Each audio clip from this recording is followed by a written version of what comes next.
Hello friends, Coach Bob with you today, and today we have the effervescent Coach Vic with us once again. Yep. We are highly honored to have her back.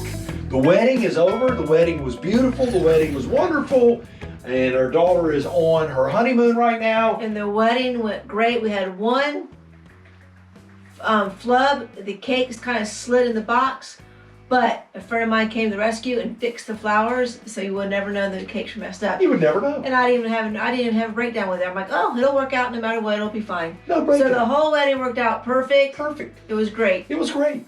So she's married now. Woohoo! Yay! And so she's happy, but she's happy. They're happy. So what a way to just, spend life with the one you love. Yeah, life's good. Yeah. We had a couple of questions, and this was from John. Says, first off, I want to start with, why are you called Coach Bob? Why are you called Coach Bob? Because I'm a coach. He's a coach. It's funny, not only am I a coach, I was always, by my son and his friend, they would be working on something and they would say, you don't always coach, do you, coach? And they would call me coach, and that was just kind of a joke. I made one of our son's friends a front license plate called Coach. Coach, yeah. So we do coach swim for those who don't know, and we don't know, of course, we're going to be coaching this year because of the, you know what I'm talking about. Don't want to say it. Could get me give me some sort of strike one or something. Right. I don't know. Anyway. So we missed the kids. If any swimmers are watching this, we sure have missed coaching all last 3 weeks. We absolutely have. We really have missed it. We missed it a lot. You know what? I'm sitting in this high stool. I feel kind of silly. Well, you look pretty tall. I'm going to get a different chair. I'll be right back. Boop. Look out. All right. Okay, so yes, we are coaches, and the other thing, it would be cool to see a breakdown of how you planned your trip and how you decided on your route, your fuel stops, rest breaks, lodging, clothing, etc. And did we book rooms way ahead of time, and or do we just do it daily? How the trip compared to our actual plan. He had seen the video about the cost, so he understands what it would cost. And did we stick to our route? First off, let's talk about what we were doing, because we did plan a route. We planned a route and we stuck with it. We didn't go out. We might have added a couple stops. We did stick to the route. What I did is I basically took my Apple Maps on my phone and I basically typed in my son's address to San Diego, California. And we knew that time was going to be of the essence on the way out there.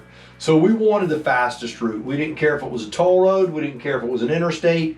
We didn't care. We wanted the fastest route out there. We knew that it was going to be beautiful because West Texas, Arizona, California, New Mexico, we know all of the scenery out there is going to be magnificent from anywhere we view it. And it absolutely was. And we also knew that when we got further west, because it's more desolate than it is out here where we are, that we wanted to be on an interstate. We wanted more traffic, just in case we had some sort of a breakdown.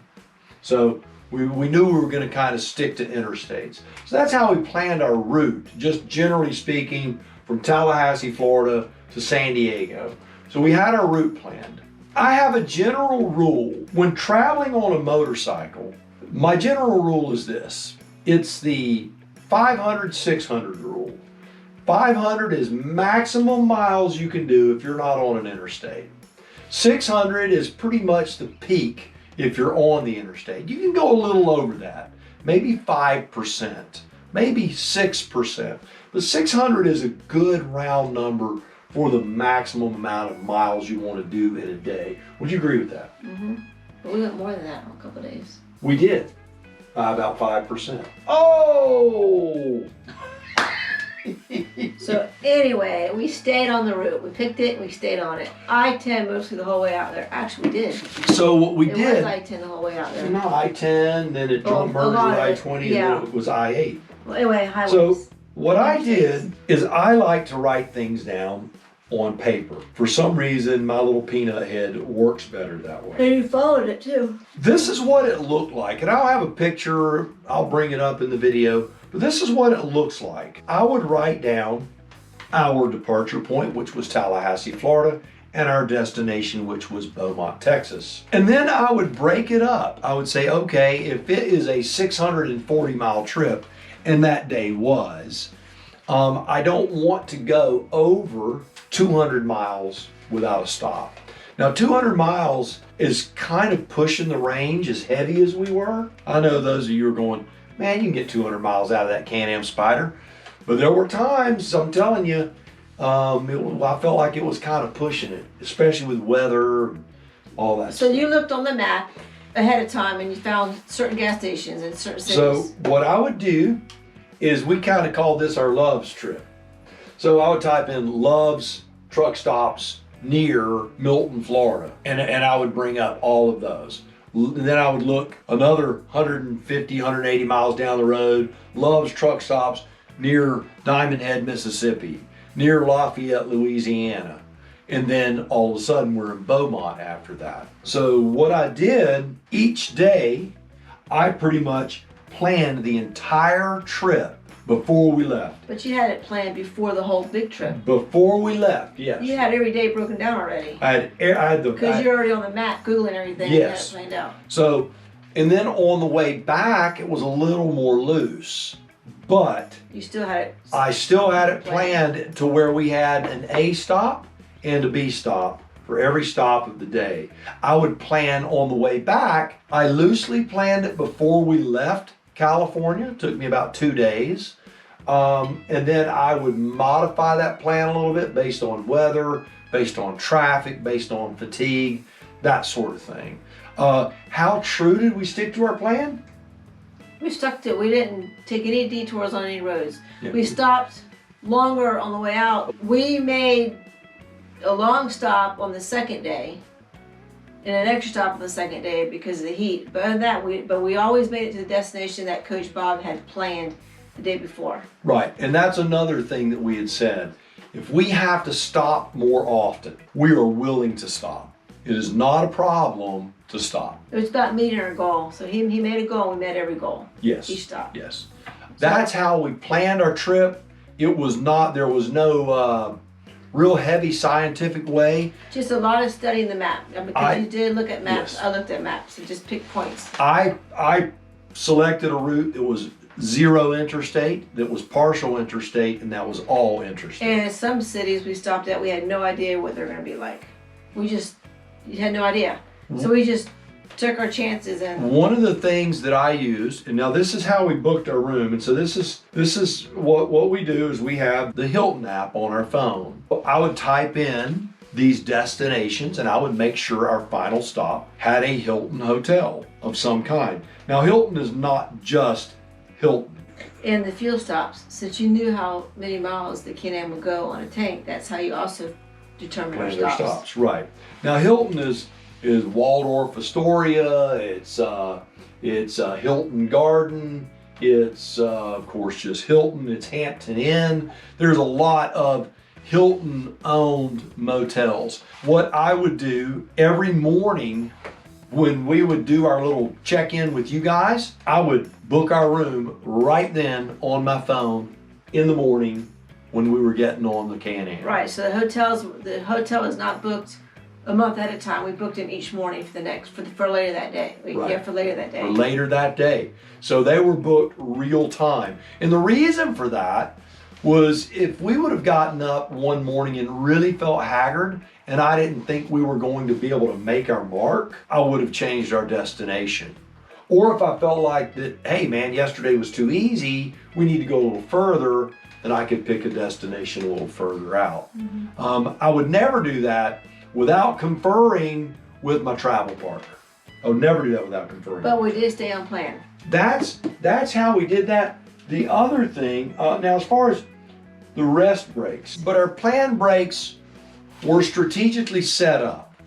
They were set up with specific distances in mind. They were set up with gas stops in mind. We knew that we could get snacks at those rest stops. And that's what we did. Looking at our agenda, day one was 180 miles, 160 miles, 170 miles, 130 miles. Day two, 160, 168, 158, 107. Day three, 122, 165, 120, 157. You can kind of see this pattern developing. Day four was going to be odd. And this happens, especially when you get into areas that are more desolate. You're like, where are we going to stop? You're looking and there's nowhere, man. And when we were leaving Tucson for San Diego, it was 120 miles, 116 miles, then 60 miles. From Yuma to El Centro was only 60 miles. And then we knew we had to do 110 to San Diego. So that 60-mile stop seemed kind of silly, but we knew after that 60-mile stop, we were gonna have to cross the desert. So I wanted to look the CanAm over. I wanted to look at the tires. I wanted to make sure there was nothing sticking in a tire, a jagged rock, a piece of glass, a nail, a screw, because we're getting ready to cross a desert. So I want to look at the tires. I want to check the pressure in the tires. I want to make sure that we're topped off on fuel. That way if something happened, all those little things. I want to check the trailer, make sure everything's secured down. You don't want to get out in that desert and get stuck. That you don't want to do. I was asked, what did you think about a backup plan? Did you have a backup plan if you broke up? What'd you do if you broke down? What would you do if you had a flat tire? We had a tire patch kit. We had a battery powered compressor. So we knew that if we had a flat tire, unless it was a catastrophic rip in the tire, we could patch the tire and re-inflate it. But if we had a catastrophic failure, we were in big trouble because the CanAm... Wait for someone to help us out. Right.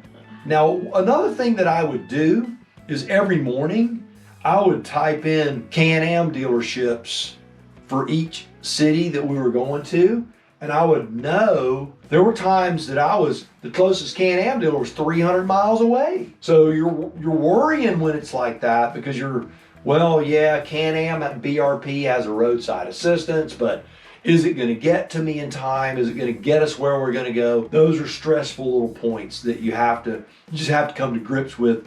It's part of traveling. And even in a car, be the same way. Mm-hmm. The thing about the CanAm versus a car, the CanAm, you could die from exposure in the desert. And that was a big worry of mine, was protecting Coach Vic, making sure she was safe. It all worked out. What else we got there, Coach? We have the route.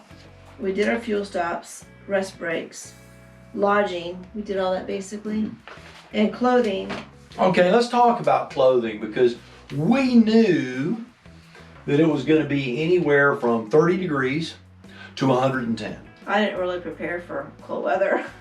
I just had my jackets, but every day wear was just jeans, and I just wore the same jeans, same boots, and I changed my t-shirts because I like wearing t-shirts. Same, and then when we got to our destination, I had a couple of extra little nicer shirts from with our son, but jeans and t-shirts and boots is what I wore. Jacket, of course, and a fleece if I got really cold. I wore these boots every single day. Hot, cold, raining, didn't matter. I wore my Alpinestars boots. You saw me step in the Pacific Ocean, the Atlantic Ocean with these boots on. I believe in these boots. I've had several folks, I wish I had their names, that have told me they bought these boots. I pray that you love these boots as much as I do. These things are absolutely wonderful. The jeans that I wore, Street and Steels, CE rated armor in the knees, Kevlar lined uppers, and they are not cool. They might be cool looking, but they are hot. I wore them every single day. If it rained, they got wet, I dried them that night. If they stunk, I'd wash them in the shower and hang them up. And there were times that's what we did. In fact, there was one night I washed all of our clothes. In the shower. I had a big pile of clothes. Then we went down in the dryer and put them in the dryer. Right, I washed them in the shower and then I threw them in a dryer. That's what we did. But it also kept our luggage light without bringing too many clothes, you know. One of the things that I learned while hiking the AT and being on a sailboat, travel light, less is more. You don't need an entire wardrobe to travel across the country. You just don't. But really, when you're traveling and if you're doing it right and you got a jacket and you can dress in layers, you'll be fine. We did have rain jackets. A rain jacket will go on the outside of your jacket, give you another layer. Don't use a poncho, because I insisted on buying a poncho. Coach Bob told me not to, but I did. No. I had to use it to believe it wasn't gonna work. It didn't work. And I guess I stayed a little dry, but it was flying everywhere. And it was awful. So I go, at least we can use it if we have to, if we got stranded and had to camp out or something, we can at least lay on it as a tarp or something. But it didn't work. So I bought me a rain jacket when we were out there in San Diego. But I didn't get to use it. So wearing a rain jacket over your jacket, we also took Under Armour long sleeve t-shirts and flannel shirts. So we knew, and also I packed in our foul weather gear pack tights, like running tights that runners will wear. If it got really cold, but it never really got that cold. Right, I had 2 pair of those. Running tights, that sort of thing, for an extra base layer. I did not wear winter gloves. I simply wore these Alpinestars, the SMX, the carbon, the SMX2 carbon. I've done a video on these. I'll put a video up there. These are excellent gloves. I highly recommend them. They're cool looking, but they're not real cool. I think the support that they give you and the protection that they give you, these gloves are absolutely worth every penny I ever spent on them. I wore my Joe Rocket jacket on the way out there. Functionally for the CanAm, the Joe Rocket Phoenix Ion jacket. I did a review on that. I'll put it up there as well. That jacket for a CanAm person is the perfect jacket. It will keep you warm enough in the winter. It will keep you cool enough in the summer. The Alpinestars jacket that you see me wearing looks amazing. The quality's up there. I haven't done a review on it yet, but it is not cool in the summer. And you're behind that windshield, you're gonna cook in that jacket. What was the one I used on the way out there? That white one. Looks kind of dirty now, doesn't it, Coach Vic? Yeah, I just need to wash it. This is the jacket that Coach Vic, this is actually one of my jackets. Yeah, I wore this. It kept me warm, but then when I took out the liner, it kept me really cool. This hot. This jacket right here, I don't even think they make anymore. I got this jacket on closeout for just a screaming deal for like 70 bucks. And but it did keep me warm with the liner, and without the liner, it did keep me cool. Right. It had the mesh. Did it have mesh? Yes. Yeah, I think this so. jacket, I'm going to tell you. Anyway, it kept me cool. In the summertime, when I ride here on Oxford, this is the jacket that I'll wear a lot of times, because this is the coolest jacket as far as temperature wise of all of the jackets that I have. It was the cheapest jacket I bought. I put upgraded armor in the shoulders and elbows and back, so it's a little more sturdy now. And the one I bought while I was out there, because I wanted a more feminine looking jacket, because that was a men's and I got me a woman's jacket. It kept me warm, but it didn't keep me as cool when it got hot.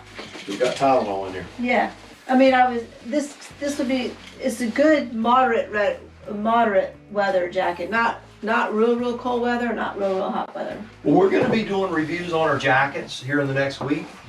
But I like the jacket. I like the way it fit. Once I got used to it being really tight, it kind of loosened up, so I liked it. The one thing that I would like to see Coach Vic do, I want her to get something like this. I know. She doesn't like this kind of stuff. She thinks it looks kind of I gotta buy, masculine, boyish, or goofy. Goofy, all right?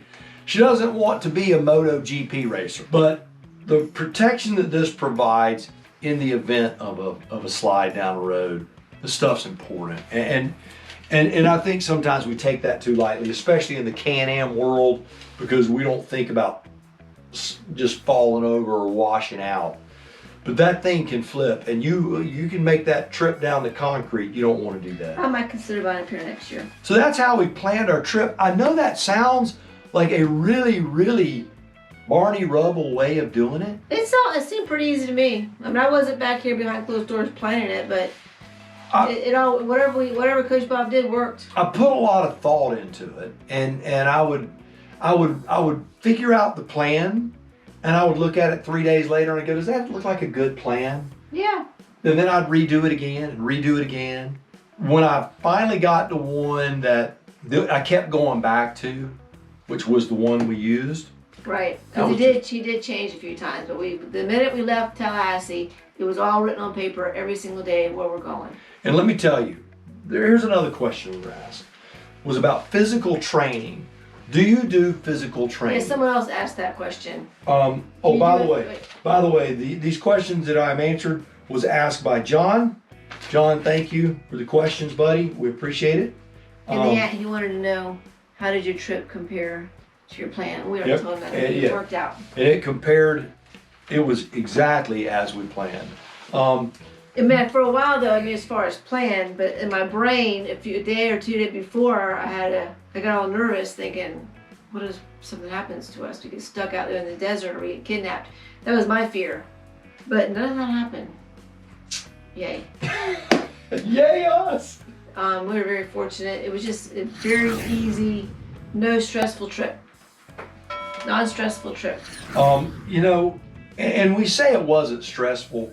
Look, it was a tough trip. The long days were long, and the hot days were hot. But being that said, I didn't find it too stressful. There were moments of that really hot day, but it was an adventure kind of day. But the reason why it didn't appear to, well, on me anyway, but maybe I hope it did on you. Yeah. It could have been very stressful on the body if we didn't work out before, and you could talk about how I have it on my phone, the guy that asked the question. That was the other question that was asked. Do we do endurance training? Do we do some sort of physical training? If I didn't work out before the trip and do my little endurance things each day and do weights sometimes and didn't work out, the trip would have been hard. I've stayed relatively physically fit for most of my life. I'll put on a little bit of weight here and then take it off, put on a little bit and take it off. But by and large, even when I'm carrying a little more than I want to, I'm still pretty physically fit. We do work out, we do weights, we walk, we run, we ride bikes, we do that stuff. And we systematically do it. We don't just, just like we had a plan on our trip, we normally have a plan with our workout regimen. And we're very regular with that plan. I will say that since we got back from the trip, because we had the wedding going on, I think both of us have kind of not worked out that much, but it's time to get back on it. Time to get back. Even if it's 5 or 10 minutes at a time, you gotta do something. Yes. So. But the working out, yes, you'd be amazed on how absolutely it helps. It matters. Be physically because you're working out your core and sitting on the motorcycle that long. You need your core. Another thing that I'm going to be talking about soon. This is a book called Total Control by Lee Parks, and I'm going to be talking about some of the things in this book. As Can-Am riders, we don't always think about rider education. We don't think about our riding skills. And we need to think about those things. And although lean angle and those sorts of things that may not apply in the Can-Am world, the skill of riding still applies. So I think that anything that you can read that talks about the skill of riding a motorcycle is going to make you a better and a safer rider. And that's important because the cargo that you have on there matters a lot. Yeah, it is. It does. It does. So John, thank you for the question. He wanted to know if it cost what we thought it was going to cost. Did it cost what we thought it was going to cost? Actually, it cost less than we thought it was going to cost. We thought we were going to be between $2,500 and $3,000, and we were less than $2,000. And the only thing that I didn't stick with on the plan was our lunches. I had bought lunch meat, which was in our other video. I didn't want to spend a lot of money at the gas stations buying food, nor did I want to eat a lot of junk food. But so we really didn't eat we didn't really eat lunches anyway. We had our only dinner. We had a couple snacks throughout the day, but that's the only thing that changed on the plan as far as food and the cost. But the overall budget, I think, came out less also than I thought it was going to be. And let's talk a little bit about eating when you're traveling, okay? Now, as a person who's hiked and sailed and done those things, one thing I've learned is that what I like to do is have a very light breakfast. Normally for me, that's a cup of coffee. Coach Vic likes to have some sustenance. Me, I just like a little cup of coffee, just something to wake me up. Something warm in my belly, get me going. Then what I like to do is graze all day long. Light, a cracker, a peanut butter bar, whatever. And y'all saw my Coca-Cola. He liked his Coca-Cola and a candy bar or a little bag of chips or something. But just because you didn't get that salt. I mean, Right. it felt, A little the indulgence. Doritos taste a lot better than the healthy chips that I bought. But a little bit grazing all little day. grazing. You're never full, Yeah. you're never empty. You don't want to get too full while you're riding. That's for sure. That's for sure. So then at the end of the day, we would pig out. But just enjoy our Just meal. have a big meal. Whatever it was, whatever we could get, whether it was healthy, whether it was unhealthy, We just bought enjoyed what it. we wanted. We Google the restaurants close to us and go, that's the one. And I'd go get the food and that would be it. And so we both lost a little weight on the trip. It was a good trip. It's a great trip. So those were the questions that we had about that. The other question that we've been asked multiple times is about traveling in October. There are 2 rallies that are coming up in October. One is in DeLand, Florida, and one is in Maggie Valley. Now, both of these events occur on the same weekend, of course, right? That's just how it is. So do me a favor, in the comments down below, write down the pros and cons of each one, which one you're going to go to, and maybe we can just base our decision on the information that we receive. Well, I have a pro on each one.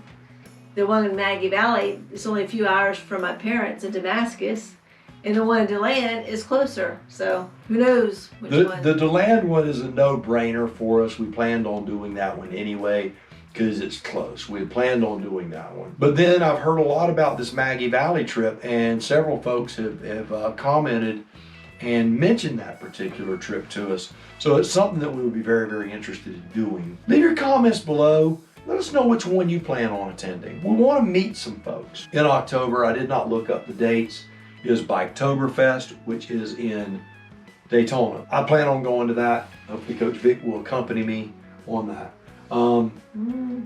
Also around that time is the big swap meet at Barber Vintage Museum. Coach Vic is not real interested in that trip, but I would love for her to go with me. Well, we'll see. But I'm going to the Barber Museum, whether it's on that weekend or not, I am going. Okie doke. Can you think of any questions that we did not answer? Oh, there was a question. I was skimming through your comments, and a lady that lives in Jacksonville was asking about meeting up for rides. Yeah, John and Miriam from John and Miriam's Travels vlog had a meet and greet where they had a group of people that met them and they all went for a ride. Really, really nice. I actually thought about trying to make that trip, but with the wedding and things, it just wasn't meant to be.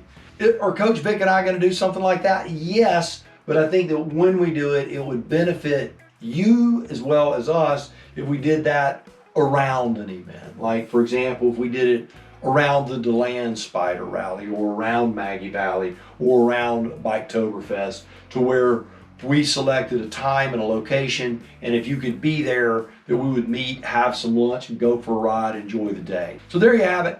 A few questions asked, a few things called up. Remember this, until next time, go out, buy the motorcycle of your dreams. Eat right, take care of yourself. And remember, if you're not having fun, You're doing it wrong. And remember, you can if you try, and you can if you cry. and we ain't crying. No, Now, we're not. go seize the day.